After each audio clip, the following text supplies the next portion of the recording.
안녕하십니까. 스포츠 지도사 전문 아카데미 양생관 김사부 인사드립니다. 자, 이번에 스포츠 교육학 관연도 문제풀이 2015년도 거 풀고 있는데요. 자, 이번에는 10번. 자, 체육 지도자의 자격 명칭이 아닌 것은. 자, 이건 그냥 주는 문제네요. 자, 교육학에 이렇게 체육 지도자의 자격 명칭이 아닌 것은 이렇게 물어보면은 좀 그렇다, 그죠? 자, 내가 스포츠 지도사를 공부하고 있어요. 그리고 자격증을 따기 위해서 이제 시험을 보려고 준비하면 이 관련된 그런 국가 자격증, 자격 명칭 정도는 알고 있어야 되겠죠. 그것만 알고 있으면은 이건 다 맞출 수 있는 거죠.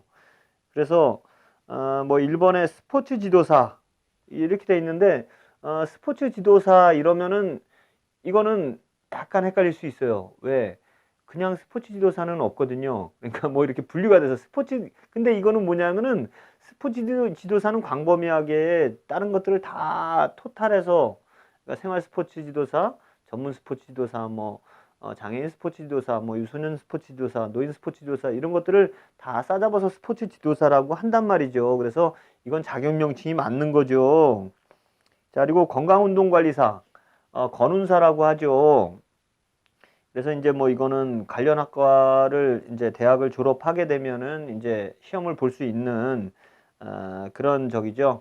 건강운동관리사는 뭐 이렇게 병원 같은데 이런 데서 이제 의사의 처방에 의해서 이런 환자들을 좀 운동시키고 이런 일을 하는 그런 직업이죠. 그래서 건강운동관리사도 자격증이 이제 예전에는 이게 어 생활체육지도사 1급이 이제 건강운동관리사였는데 이게 건강운동사로 분리되면서 빠져나가고 그 다음에 이제 2급이 1급으로 올라가고 3급이 2급으로 올라갔어요. 그래서 1급 생활스포츠지도사, 2급 생활스포츠지도사 이렇게 두 가지만 남게 됐고 3급은 없어졌고 대신에 이제 그 1급이었던 1급 생활스포츠지도사가 건강운동관리사로 바뀌었다. 자, 그리고 유아 스포츠 지도사. 잘못 읽으면은 이거 찍을 뻔했어요. 이거 맞는 건 줄 알았어요. 그죠? 유아는 없죠. 유아는 아니고 유소년이라고 하죠. 그래서 유소년 스포츠 지도사가 있는데 이거는 뭐 범위가 좀 달라요. 유소년이라고 그러는 건 이제 우리나라에서만 쓰는 것 같아요. 외국에서는 이제 이런 범위를 안 쓰는데 이제 그 유소년의 정의를 보게 되면 이제 3에서 12세까지를 다룬단 말이에요. 그러면 이게 영역이 뭐 이렇게 그 인간의 이제 성장기 그런 걸 보게 되면은 뭐 유아 그리고 소년, 청소년까지도 이렇게 아우르는 이렇게 뭐 유아기부터 시작해서 청소년까지 아우르는 3에서 12세 사이 요런 유소년 요런 사람 연령대에 있는 사람들을 유소년이다. 그래서 유소년 스포츠 지도사. 유소년에 대해서 잠깐 설명을 드렸는데 유아만 다루는 게 아니에요. 자, 청소년도 다뤄요. 자, 그래서 유소년 스포츠 지도사가 맞다. 이거는 유아 스포츠 지도사는 X. 자, 그 다음에 노인 스포츠 지도사는 당연히 있죠. 자, 그래서 여기서 빠진 거는 뭐예요? 뭐 전문 스포츠 지도사가 있고 장애인 스포츠 지도사가 있고요. 그 다음에 생활 스포츠 지도사가 있죠. 자, 이렇게 알아두시면 이건 뭐 그냥 주는 문제니까 이런 거 절대 뭐 잘못 읽어서 뭐 유아를 갖다 유소년으로 착각해서 뭐 스포츠 지도사를 찍었다. 이러면 이분은 억울한 거죠. 다 맞추는 문제를 틀릴 수도 있어요. 조심하시고. 자, 11번. 효과적인 단서의 특징이 아닌 것은, 이게 뭐 단서, 뭐 어떤 추리를 해 나가는데 뭔가 이렇게 꼬투리, 이런 단서, 이런 걸 얘기하는 것 같잖아요. 그죠? 근데 이거를 이제 단서의 특징 이러면은 이해하기가 좀 힘들어요. 근데 이게 뭐 단서라고 이제 그런, 저 교재에 보게 되면은 그 단서에 대해서 단서 뭐 이렇게 해서 나오는데 요거를 단서를 살짝 바꿔서 뭐 요건, 뭐 이렇게 저기를 하면 어떠냐. 그래서 이거 단서라는 건 뭔 단서를 얘기하는 거냐면 학습의 단서를 얘기하는 거예요. 학습 단서. 근데 학습 단서인데 단서를 요건으로 살짝 바꿔놓으면은 답이 나와요. 단서를 갖다 요건이다. 이렇게 하면은 학습 요건이잖아요. 그래서 효과적인 학습 요건의 특징은 무엇이냐? 그럼 간단해지죠. 효과적으로 학습을 시켜야 되는데 거기에 해당되는 거 요건이 뭐가 있냐? 단서가 뭐가 있냐? 그죠? 그럼 쉬워지죠? 그러면은 어때요? 효과적으로 잘 가르치려면은 어때요? 간결해야 된다는 거예요. 막 장황하고 이렇게 복잡하고 이러면은 잘 가르칠 수가 없어요. 뭔가 간결해야 돼요. 그리고 구체성이 있어야 돼요. 구체적이어야죠. 뭔가 두루뭉술하게 답이 여기 있는데 이걸 이렇게 돌아가면 이거는 뭐 저기 뭔 얘기를 하는지도 모르잖아요. 그래서 구체적이어야 된다는 거. 뭐 그리고 적합한 용어. 뭐 이제 연령대에 따라서 또 아이들이 잘 알아듣는 용어도 있고 또 뭐 노인들이 잘 알아듣는 용어도 있잖아요. 그래서 이렇게 연령에 맞는 그런 적합한 용어를 사용해야 된다. 이것도 해당이 되겠죠. 그래서 1번의 간결성, 간단하고 명확해야 된다. 해당이 돼요. 그 다음에 구체성, 정확성이 있어야 된다. 이거죠. 그 다음에 연령에 맞는 용어를 사용한다. 이건 적합성에 관련된 거죠. 물론 이제 뭐 적합성을 떠나서 이제 연령 적합성이라 뭐 이렇게 구체적으로 들어갈 수도 있겠지만 적합하냐 이런 걸 이제 얘기를 하는 거란 말이에요. 그래서 이건 적합성 이렇게 볼 수가 있어요.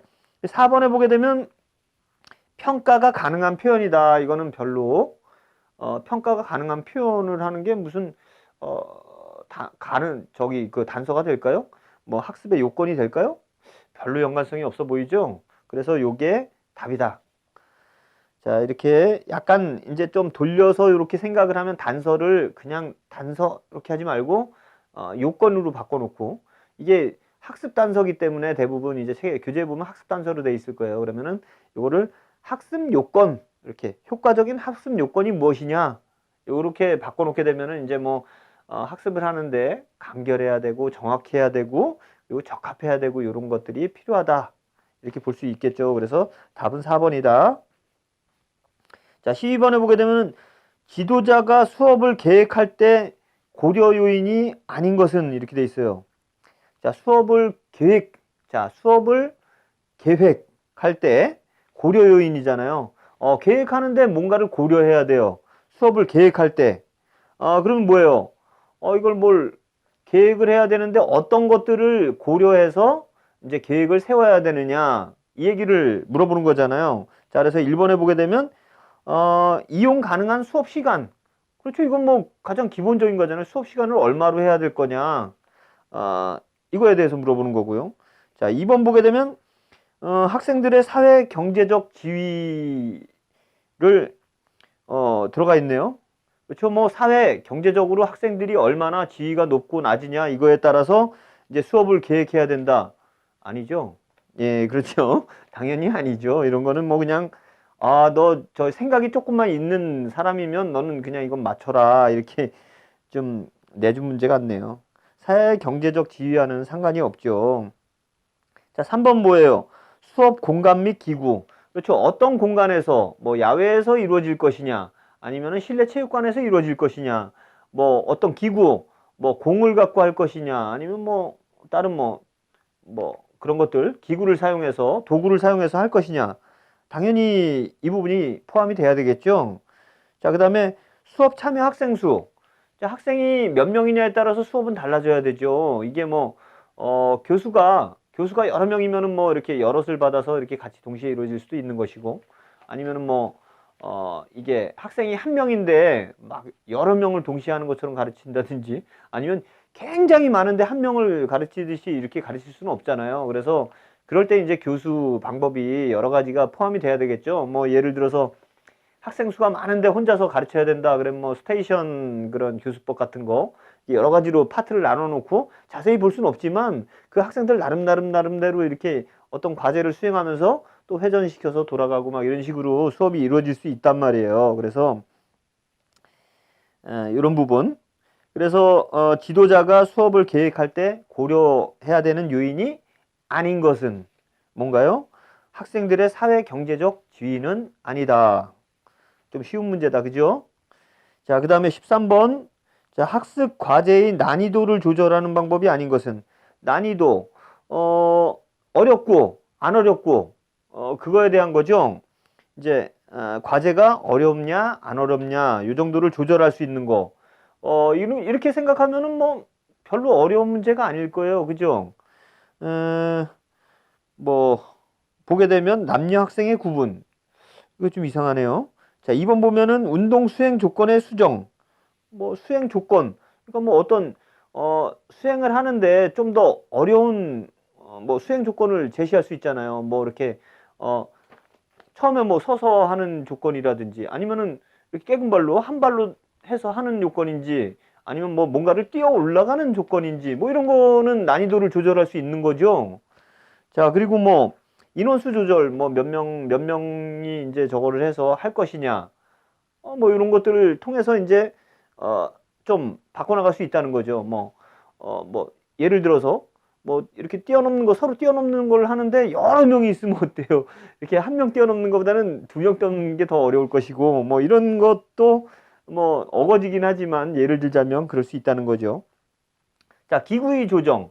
자, 기구를 뭐 어떤 거 가벼운 거 갖다 놓고 할 건지 아니면은 조금 수월한 이렇게 머신으로 운동을 한다. 그러면 조금 쉽잖아요. 근데 이제 좀 프리웨이트로 가서 이제 무거운 걸로 한다. 그러면 좀 더 난이도가 올라가게 될 것이고 이런 것들을 생각하면 기구의 조정도 맞는다는 얘기죠.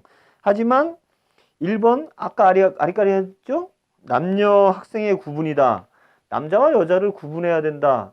이런 건 뭐 남녀 평등 이런 것도 있는데 이런 거 절대 이렇게 교육 현장에서 이러면 안 되죠. 그래서 남녀를 구분하는 것은 지양해야 될 부분이다. 이렇게 아, 볼 수 있겠죠. 그래서 남자와 여자가 이제 다르고 운동 능력이 다른 것이지 남자와 여자를 구분하는 거는 이건 합당하지가 않다. 그냥 운동 수행 능력 남자들도 사실은 요즘 저 여자분들보다도 체력이 더 낮으신 분들도 많이 계세요. 그래서 그런 분들을 위해서인가요? 자, 남녀 구분을 하면 안 된다.